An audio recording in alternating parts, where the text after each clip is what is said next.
Olá, bem-vindos a esta nossa análise aprofundada. Hoje o tema é daqueles, né, que mexem com o imaginário, com a teologia, as misteriosas duas testemunhas do livro do Apocalipse. É, um assunto cheio de camadas, né? Muitos símbolos, interpretações. Para guiar a nossa conversa, a gente está se baseando numa fonte específica, tá? É uma análise bem detalhada que a gente viu num vídeo do canal Comunidade da Revelação Divina. E essa fonte, ela traz uma leitura bem particular sobre quem são essas figuras, sabe, tão enigmáticas, e qual o papel delas naqueles eventos descritos como finais. Então, a nossa missão aqui é justamente desempacotar essa interpretação, vamos explorar os argumentos principais, ver como eles conectam diferentes profecias e, assim, tentar entender o significado que essa leitura específica dá para essas testemunhas. Preparados? Então, bora lá. Exato. E o ponto de partida dessa interpretação é bem interessante, porque ela não começa direto no Apocalipse, sabe? Ela vai buscar raízes, bem mais antigas, lá no profeta Zacarias. A sugestão é que existe um padrão divino, sabe?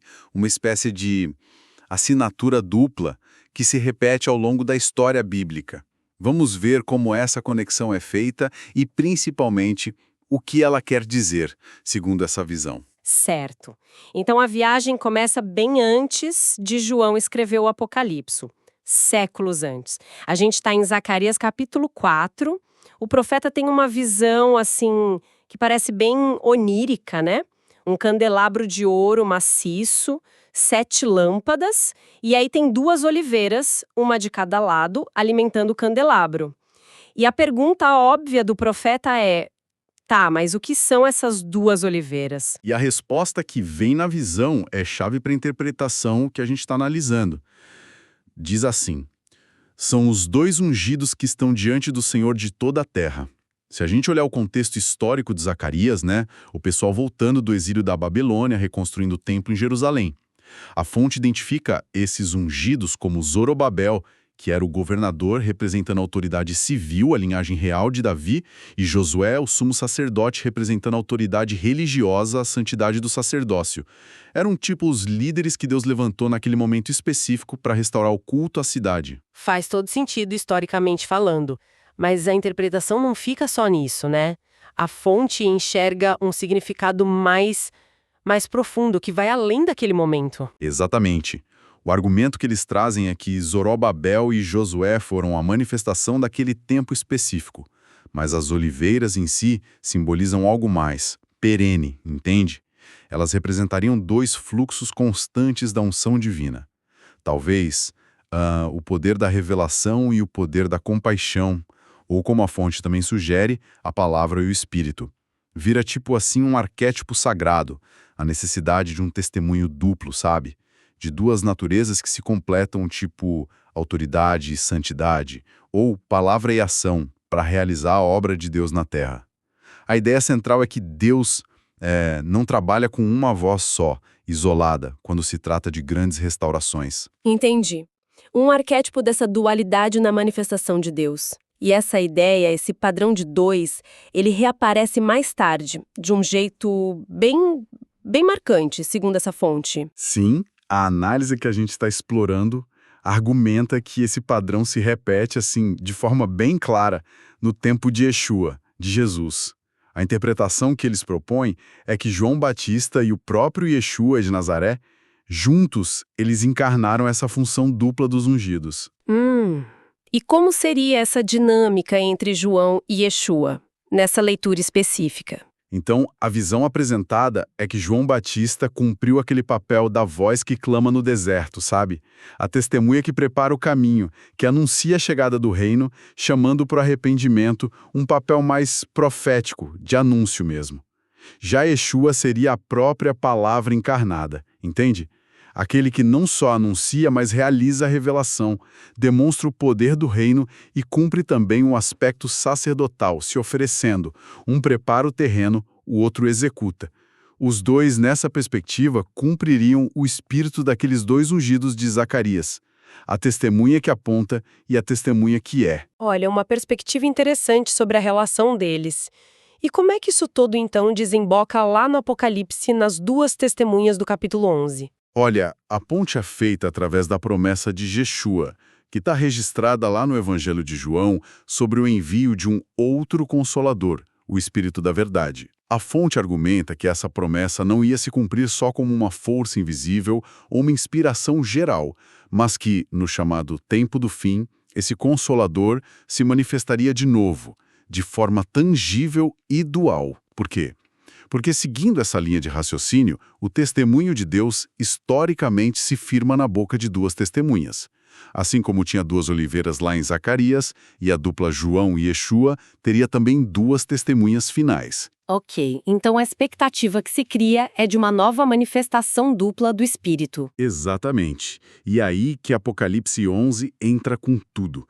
O que chama a atenção aqui é como a fonte liga toda essa construção anterior diretamente à visão de João.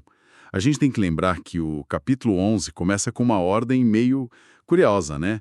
João recebe uma vara de medir e mandam ele medir o templo de Deus, o altar e quem está adorando lá.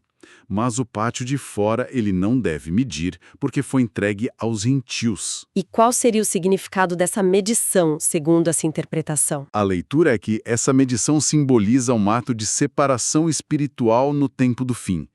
Deus estaria, delimitando o que é verdadeiramente dele, o santuário interior, aqueles que adoram em espírito e verdade, e separando do átrio exterior, que representaria as religiões, os sistemas humanos que, embora usem o nome de Deus, teriam se afastado do espírito dele, sabe?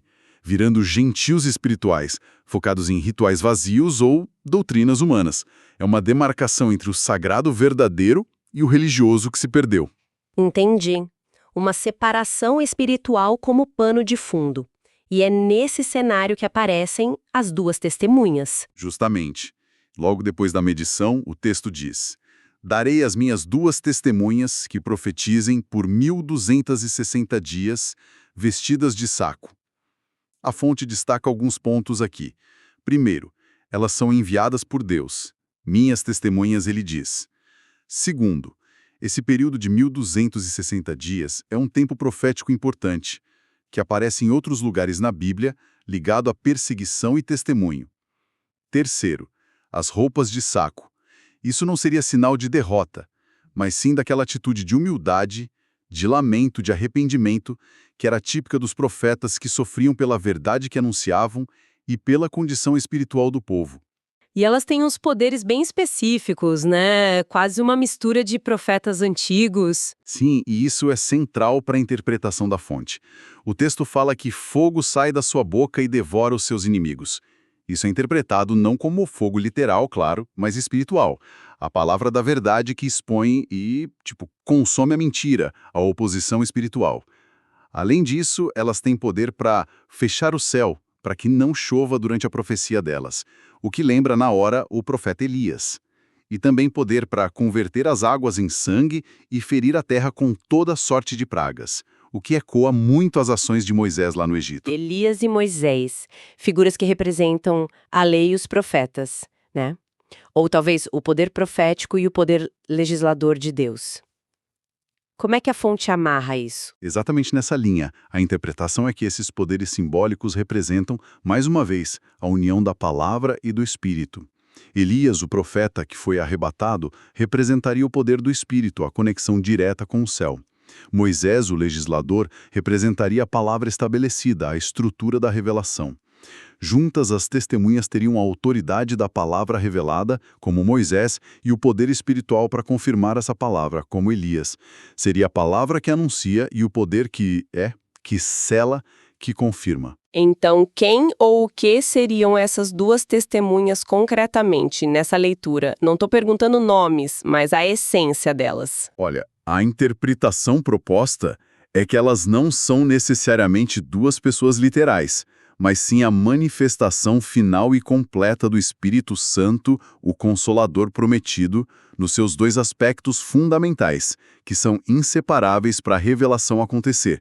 Seriam o espírito do profeta, que eles entendem como a palavra viva, falada, a boca de Deus, revelando seus mistérios no tempo presente, e o espírito do livro vivo, entendido como a palavra escrita, a forma registrada e preservada do Espírito, a verdade que se torna acessível e permanente. Espírito do profeta e espírito do livro vivo. Juntos eles formariam uma só essência de testemunho, então. Isso, como as duas oliveiras lá de Zacarias que, embora fossem duas, vertiam o mesmo azeite puro para alimentar as lâmpadas do candelabro.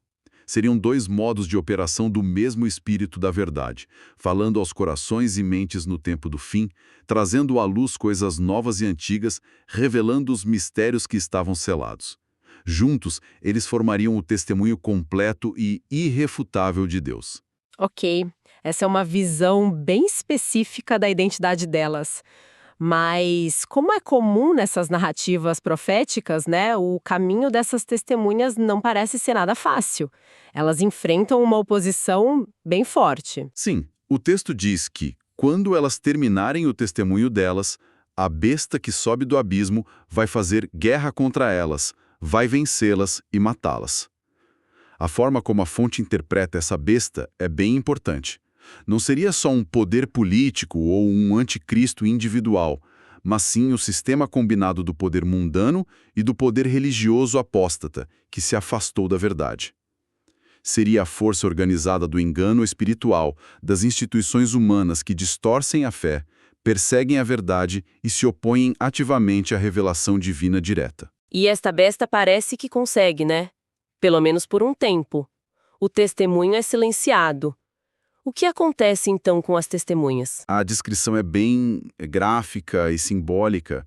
Diz que os corpos delas, interpretados pela fonte como corpos espirituais, ou seja, o próprio testemunho delas, vão ficar expostos na praça da grande cidade. E essa cidade recebe nomes espirituais muito fortes: Sodoma e Egito. Sodoma representando a corrupção moral e espiritual, e Egito representando o materialismo, a escravidão, a oposição ao divino. O texto ainda diz que é o lugar onde também o seu Senhor foi crucificado, ligando o destino das testemunhas ao de Yeshua. E o mundo reage a essa morte do testemunho delas. Sim, e de uma forma bem sombria. Diz que os que habitam sobre a terra se regozijarão sobre elas e festejarão e mandarão presentes uns aos outros. Por quê? Porque essas duas testemunhas os atormentavam com a mensagem de verdade e juízo. É tipo a celebração do mundo sobre o aparente silêncio da voz de Deus, a alegria pela morte da verdade que incomoda. E essa celebração dura 3 dias e meio simbólico. É nesse ponto que a narrativa tem uma virada, assim, espetacular, né? Aqui é que fica realmente interessante. A festa dura pouco. Exatamente. Depois desses 3 dias e meio simbólicos, o cenário muda completamente. O texto diz: entrou nelas um espírito de vida vindo da parte de Deus e puseram-se em pé. Imagina a cena. O testemunho que todo mundo achava que estava morto, derrotado, de repente volta à vida na frente de todo mundo. E o efeito é imediato. E caiu grande temor sobre os que as viram. O triunfo do mal é revertido publicamente. Essa ressurreição, a fonte vê como literal ou mais simbólica? A fonte interpreta primariamente de forma simbólica e profética.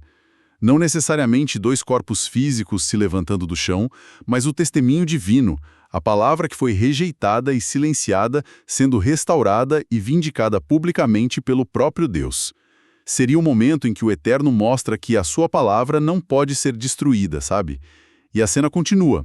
Elas ouvem uma grande voz do céu que diz: subi para aqui. E elas sobem ao céu numa nuvem, e os inimigos delas veem isso acontecer. E qual o significado dessa ascensão? É interpretada como a exaltação e a glorificação final do testemunho. A verdade que foi desprezada, perseguida e morta, agora é elevada publicamente, confirmada por Deus. O Consolador, manifestado nessas 2 formas, Espírito do Profeta e Livro Vivo, é reconhecido como vindo do Eterno. É a validação divina final na cara do mundo. Uau! Uma sequência de eventos muito, muito forte. E depois dessa ascensão, quais são as consequências cósmicas, digamos assim, segundo essa interpretação? As consequências são imediatas e abalam as estruturas do mundo. Apocalipse 11 continua dizendo que, naquela mesma hora, houve um grande terremoto. A fonte vê isso como um símbolo poderoso do colapso das estruturas humanas políticas, religiosas, sociais que se opunham a Deus. E os efeitos são concretos. Caiu a 10ª parte da cidade, lembrando a grande cidade simbólica, Sodoma e Egito, e algo muda na reação das pessoas. Os demais ficaram sobremodo atemorizados e deram glória ao Deus do céu. Parece que marca o início de um despertar, mesmo que seja pelo medo, né? E logo depois disso vem a famosa 7ª trombeta. Sim, o clímax do capítulo. A 7ª trombeta finalmente toca. E com ela se ouvem grandes vozes no céu proclamando algo monumental. O reino do mundo se tornou de nosso Senhor e do seu Cristo, e ele reinará pelos séculos dos séculos. É o anúncio formal, celestial, de que o domínio sobre a terra passou para as mãos de Deus. A soberania divina é proclamada sobre todas as nações. Então, esse é o ponto de virada definitivo na história humana, segundo essa leitura. O início do reino de Deus aqui na Terra. Exatamente, é apresentado como o marco inicial da instauração visível do reino. O texto continua descrevendo a reação lá no céu. Os 24 anciões adoram a Deus, reconhecendo que ele tomou o seu poder e começou a reinar. Eles mencionam que as nações ficaram iradas, mas chegou o tempo da ira de Deus, do julgamento dos mortos, da recompensa aos profetas santos e aos que temem o nome de Deus, e também o tempo de destruir os que destroem a terra.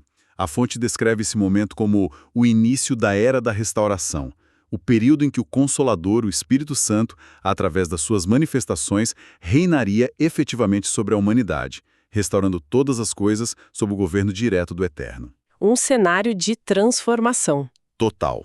E o capítulo 11 ainda termina com uma imagem final muito poderosa, quase como um selo dessa nova realidade, né? Sim, uma imagem de tiel fôlego, realmente. O texto diz: abriu-se então o santuário de Deus que se acha no céu, e foi vista a arca da sua aliança no seu santuário. E essa visão vem acompanhada de fenômenos poderosos: relâmpagos, vozes, trovões, terremoto e grande saraivada. É a manifestação da presença gloriosa e temível de Deus. E qual o significado que eles dão para essa visão da Arca da Aliança? Que lá no Antigo Testamento ficava no lugar mais sagrado, mais inacessível do templo. Nessa interpretação, a arca visível no santuário celestial aberto representa o retorno pleno da presença manifesta de Deus entre a humanidade. Se antes a arca ficava escondida, agora ela é vista por todos.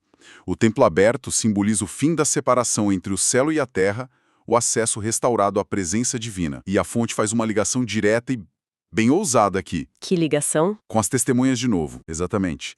A interpretação argumenta que o livro vivo, um dos aspectos das duas testemunhas, lembra? A palavra escrita do Espírito seria, na essência, a própria arca da aliança revelada no tempo do fim. Assim como a arca original continha as tábuas da lei, o testemunho escrito de Deus, o livro vivo seria o corpo espiritual do Espírito Santo em forma escrita. A palavra eterna habitando de forma acessível entre os homens. Seria o cumprimento final da promessa da nova aliança, onde a lei estaria não só nos corações, mas também manifesta como luz para todas as nações. Ok, então vamos tentar amarrar tudo isso aqui. Resumindo a perspectiva dessa fonte que a gente analisou. A profecia de Apocalipse 11 não é só sobre duas figuras misteriosas, mas descreve todo um processo de restauração divina que segue um padrão antigo vindo lá de Zacarias. A medição do templo seria uma separação espiritual, as duas testemunhas, a manifestação dual do Consolador Espírito do Profeta mais livro vivo unindo palavra e poder. A morte e ressurreição delas, a rejeição temporária e a vindicação gloriosa final do testemunho divino. A 7ª trombeta, o anúncio oficial do reino de Deus na terra e a arca visível no templo aberto, o retorno da presença divina e a palavra, o livro vivo, como centro dessa nova realidade. É mais ou menos isso. Perfeito, é exatamente essa costura que a fonte faz. É uma leitura que busca ligar diversas passagens e símbolos bíblicos, Zacarias, os Evangelhos e Apocalipse, num único grande arco narrativo, sabe? O fio condutor é essa ideia da manifestação final e dual do Espírito Santo, o Consolador. E a ênfase constante está na natureza complementar desse testemunho divino. Palavra e poder, anúncio e confirmação, o profético e o escrito, sempre operando juntos. As 2 oliveiras, os 2 ungidos, as 2 testemunhas. Esse padrão binário é visto como uma chave de interpretação fundamental para eles. Uma interpretação, sem dúvida, muito detalhada, intrincada até, né, que conecta muitos pontos da escritura de uma forma bem específica e, como toda interpretação, claro, levanta questões. Por exemplo, essa ideia de que a revelação divina final se manifesta como um espírito do profeta e um livro vivo coexistindo, operando juntos, como isso dialoga ou talvez até desafia outras formas de entender a inspiração, a autoridade espiritual ou mesmo a relação entre a Bíblia como palavra escrita e a experiência viva, contínua do Espírito hoje em dia. Fica aí, né, algo para a gente pensar. E com essa reflexão, a gente encerra a nossa exploração desta interpretação particular das 2 testemunhas de Apocalipse 11, baseada nesse material que a gente teve acesso. Esperamos que acompanhar essa linha de raciocínio, com todas as suas conexões e simbolismos, tenha sido esclarecedor e, quem sabe, provocado aí novas perguntas. Até nossa próxima análise.